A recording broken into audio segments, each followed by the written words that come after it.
like my address or my phone number or like my location share. Or I could just location share you and then we could The feud between Blake Lively and Justin Baldoni has turned into a full-blown legal war, shaking Hollywood to its core. What started as unset tension during It Ends With Us has now spiraled into massive lawsuits, shocking accusations, and even claims of a Hollywood smear campaign. With millions at stake, A-list names dragged in, and both sides refusing to back down, this legal showdown is getting uglier by the day. So, how did things go so wrong? Who's telling the truth, and who will come out on top? Let's break it all down. And a lot of people stay in their lane, they know their role, and they'll go through with it. But the more powerful you get, the larger of a public figure you are, the more control you feel you have. First, let's rewind to where it all started. The controversy traces back to the production of It Ends With Us, a film adaptation of Colleen Hoover's best-selling novel. Released in August 2024, the movie achieved significant box office success, grossing $351 million worldwide against a $25 million budget. Despite its financial achievements, tensions arose beneath the surface during filming. Reports suggest that creative differences between Lively and Baldoni led to a difficult working environment. Sources indicate that Lively commissioned a separate edit of the film, enlisting editor Shane Reed, known for his work on Deadpool and Wolverine, projects starring her husband, Ryan Reynolds. Are you acknowledging that there may have been some behavior on set that could have made some of the cast, including Blake Lively, uncomfortable? I think there's some behavior always that can make people uncomfortable, and I don't think anybody has the intention to do that. The question really in this case is, does it rise to the level of sexual harassment? The situation was hyped up in December 2024 when Lively filed a complaint with the California Civil Rights Department accusing Baldoni of creating a hostile work environment through inappropriate comments and unsolicited physical advances. She alleged that Baldoni, along with producer Jamie Heath, engaged in unprofessional conduct, including improvising unwanted intimate scenes and sharing explicit personal content. This is where the real drama began. It was a chair, wasn't it? Yes.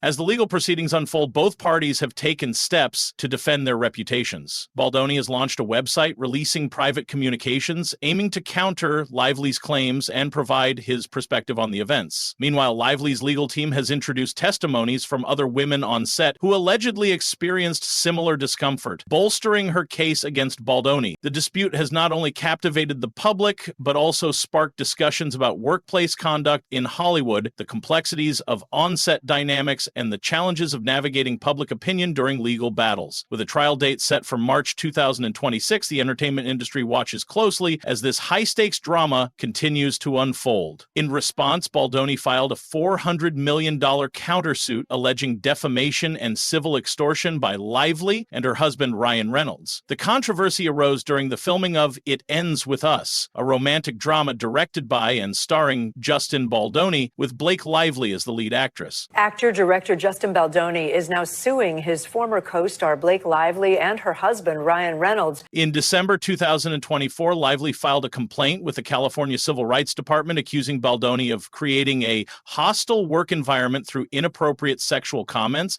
and unsolicited physical advances. She alleged that her concerns were met with retaliation, including a coordinated smear campaign aimed at tarnishing her reputation. These allegations were reported by reputable sources, including the Associated Press. In January 2025, Baldoni responded with a formidable legal counteroffensive, filing a $400 million lawsuit against Lively, Reynolds, and their publicist Leslie Sloan. The 179-page complaint, filed in the Southern District of New York, accuses Lively of attempting to hijack the film's production through demands and threats. You can't just put me in any clothes and give me any words and have me step in and transform. And I used to be very insecure about that. I used to feel like an imposter. Baldoni claimed that despite agreeing to many of Lively's demands, she falsely accused him of harassment to deflect attention from her own alleged missteps during the film's promotion. This countersuit was detailed in reports by CBS News. So the real question is, who's telling the truth? Central to the dispute are conflicting claims of a smear campaign. Lively asserts that Baldoni, along with his public relations team, planned a deliberate effort to undermine her credibility, employing social media manipulation and planting negative stories in the press. 100% no. You know, Justin Baldoni from the get-go said, I don't want to do anything negative toward her.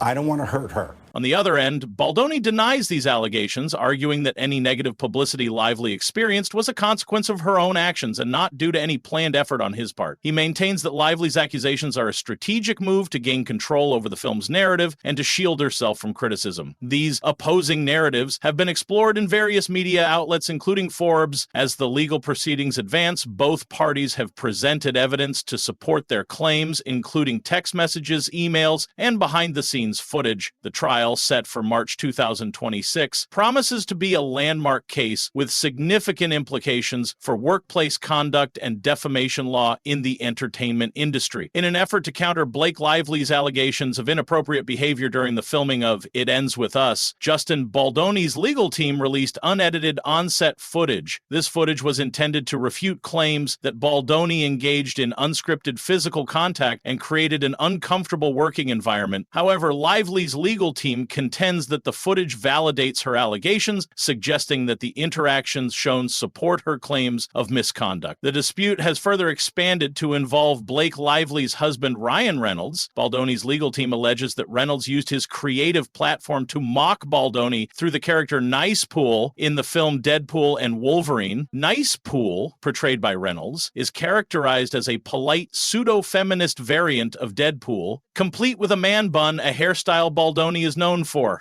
Attorney Brian Friedman, representing Baldoni, stated, "There's no question it relates to Justin, suggesting that the character's portrayal serves as a distortion of Baldoni amid the ongoing legal tensions." That they plan to make live in the coming days. It's going to have all of this, a timeline and text messages for the public to read who's interested and make their decision as to whose side they're on. Reynolds' representatives have rejected these claims, asserting that the character was developed independently of the personal dispute and is not intended as a depiction of Baldoni. This aspect of the conflict highlights the intricate intersections between personal grievances and professional expressions within the entertainment industry. As the March 2026 trial date approaches, these developments underscore the rising tensions and the multifaceted nature of the legal battle, which now encompasses allegations of personal misconduct, defamation, and the appropriation of creative platforms for personal disputes. The fallout from Justin Baldoni's legal war with Blake Lively has sent shockwaves through Hollywood, and the consequences are starting to take a serious toll. The most brutal blow yet, Baldoni was dropped by his own talent agency, WME, William Morris Endeavor, one of the most powerful agencies in the entertainment industry. And it wasn't just any executive who made the call, it was Ari Emanuel, the CEO of WME's parent company Endeavor. Emanuel confirmed on the Freakonomics podcast that he personally fired Baldoni from the agency, and his reasoning was brutally straightforward. He's Team Lively and Reynolds all the way. I am a ride or die, and they, Blake and Ryan, are good people, Emanuel stated. He doubled down on his support for the Hollywood power couple, calling them incredible and praising their spotless reputations. In contrast, he made it clear that he simply didn't believe Baldoni's version of events. This decision has massive implications for Baldoni's career. Being represented by a top-tier agency like WME is a golden ticket in Hollywood. It means access to the biggest deals, the best directors, and the most prestigious projects. Without that backing, Baldoni is now navigating one of the biggest lawsuits of his life, while also facing the prospect of being blacklisted from future Hollywood projects. It's a stark contrast to where he was just a year ago. Baldoni was not only starring in It Ends With Us, but also directing it, securing major production deals, and positioning himself as a rising powerhouse in the industry. Now, his professional reputation is in freefall. Even before WME officially cut ties, the industry had already started distancing itself from him. Major studios and producers have reportedly been hesitant to attach Baldoni to any upcoming projects, fearing that the controversy could overshadow the work itself. And this obviously blew up, partially because I shared it, other people shared it,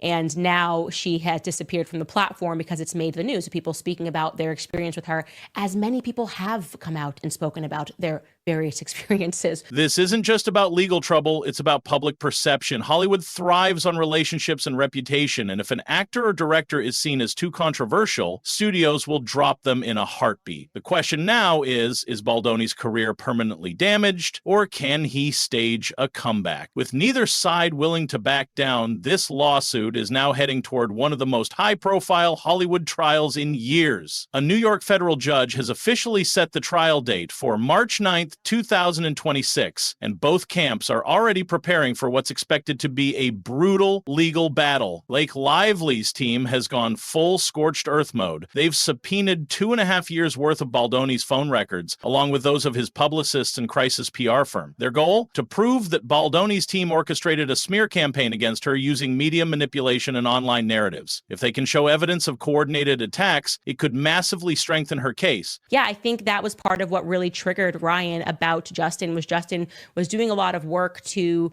kind of go back and make sure that he cured. Meanwhile, Baldoni's lawyers are fighting back, calling the subpoenas a desperate fishing expedition. They claim Lively's side doesn't actually have solid proof of wrongdoing, so they're trying to dig up anything that could be used against him in court. Then there's Ryan Reynolds, who, whether intentional or not, has now been dragged even deeper into this mess. Baldoni's legal team is demanding that Disney preserve all documents related to the creation of the Nicepool character in Deadpool and Wolverine, claiming it was a direct attack on Baldoni. If this becomes part of the lawsuit, Disney could be forced to address it in court, making this even more of a media spectacle. For both Lively and Baldoni, the stakes couldn't be higher. If Lively wins, she cements her reputation as a Hollywood powerhouse who took on an alleged smear campaign and came out on top. It could also make her a major force in advocating for better protections for women in the industry. If Baldoni wins, he'll have successfully turned the tables, proving that he was the real victim of defamation. But even if he clears his name legally, he still faces an uphill battle in reviving his career, especially with WME cutting ties and major studios keeping their distance. The public is watching closely, and as we've seen with past Hollywood scandals, perception often matters just as much as legal outcomes. First and foremost, I should tell you that I have a major scoop regarding Blake Lively and Ryan Reynolds.